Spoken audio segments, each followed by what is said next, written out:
From the makers of How to Avoid Burning Yourself While Making Cereal. How do I make Kool-Aid? What's that in my drink? And why you shouldn't stir coffee with your fingers. You know, I always thought the T-Bar was naming that new gay club for construction workers.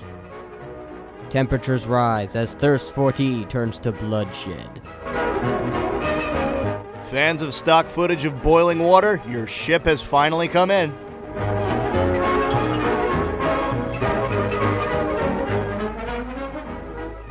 Can really taste the urine. Lovely. It's not everyone who can make a good cup of tea. Usually just indie It's kids. simple, really.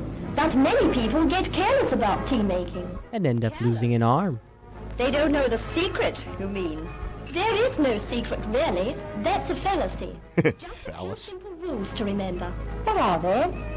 I'll tell you all the tea instructor told me when I first took over my canteen. Well, except nice rack. Tea leaf is a delicate and sensitive plant. Therefore, it must be stored correctly. Otherwise, people in PSAs tend to grab at it and ruin it. Number one is to keep the tea as dry as possible. The best way to do this is daily fondling of the tea.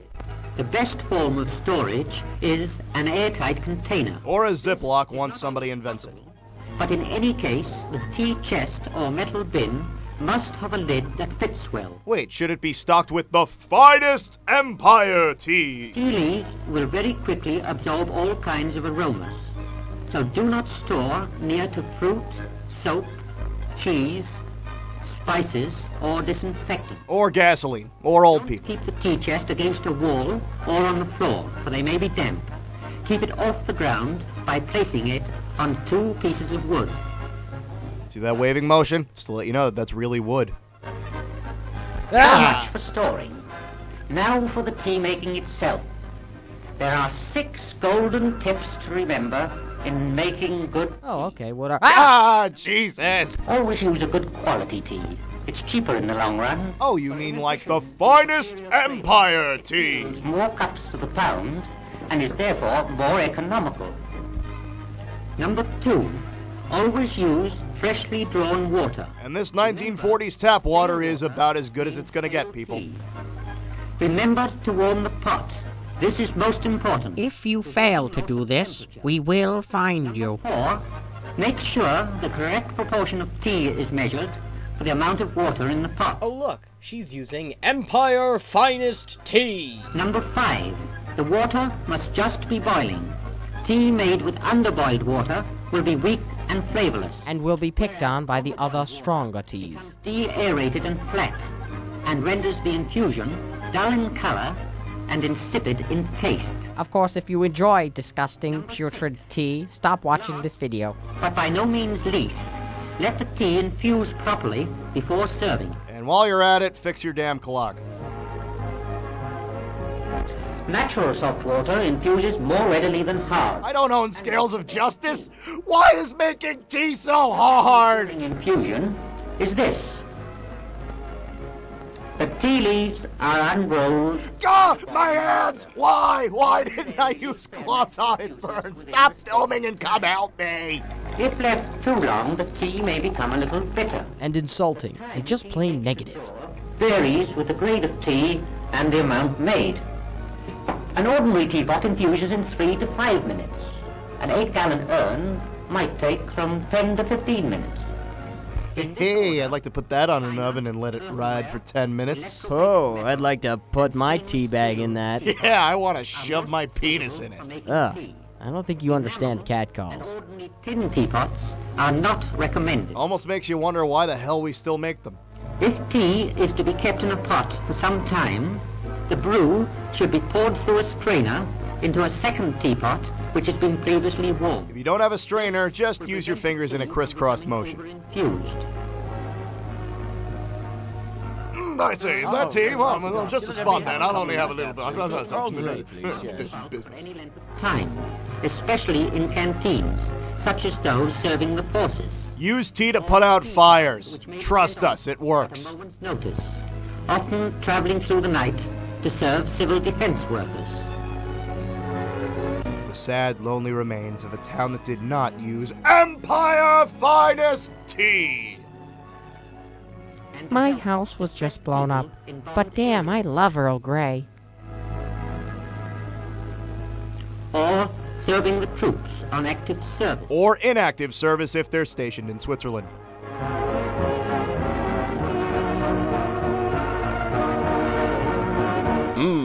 Bitter and insulting. A multipot is an insulated urn which will keep the tea hot for several hours. You take it apart by reaching in and just grabbing the damn thing. For urns and multipots is made as already described, except that the tea is placed in an infuser. These should be in every single household. No exceptions.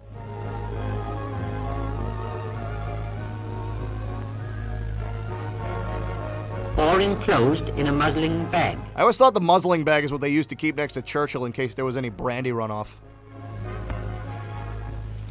Which must be loosely tied to allow for expansion of the leaves. Oh, welcome back, everybody. Today we're making tea on the Depression-era chef. These tea leaves are then left long enough for infusion to take place, when they must be removed from the urn. And if you should die during the tea-making process, you will be placed in the urn.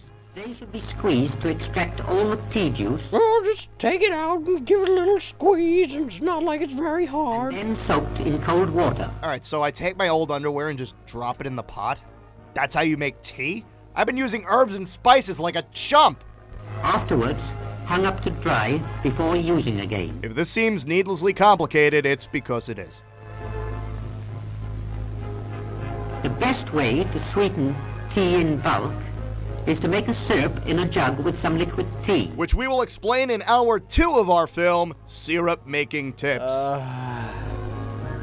After making sure that all the sugar has dissolved, pour the syrup into the urn. Add a few shots of Jaeger to the syrup to make New England tea. If possible, 3 milk the cups, but if not, then do not add the milk to the tea in the urn until the last possible moment. Last Oh, yeah, possible that's moment. El Diablo! Causes the tea to deteriorate. You would not add milk to tea in a thermos flask. That's right, just keep reading those cue cards, because every time you make eye contact with me, I can feel a kitten dying. Quantity of tea from the urn into a large teapot or jug to which the milk has already been added. Urns, multipots, and for that matter teapots too, should be kept scrupulously clean, both inside and out. That's not scrupulously clean, that's painstakingly clean. Cleaned with hot water and a clean cloth. Should they become badly stained, a little whitening powder may be used. Whitening powder? Is that what they called cocaine in the 40s? Wire wool or any abrasive agent be employed, for they would scratch the lining. One of the most important parts of an urn to clean is the tap. Hear that, guys? Make sure you thoroughly clean your taps.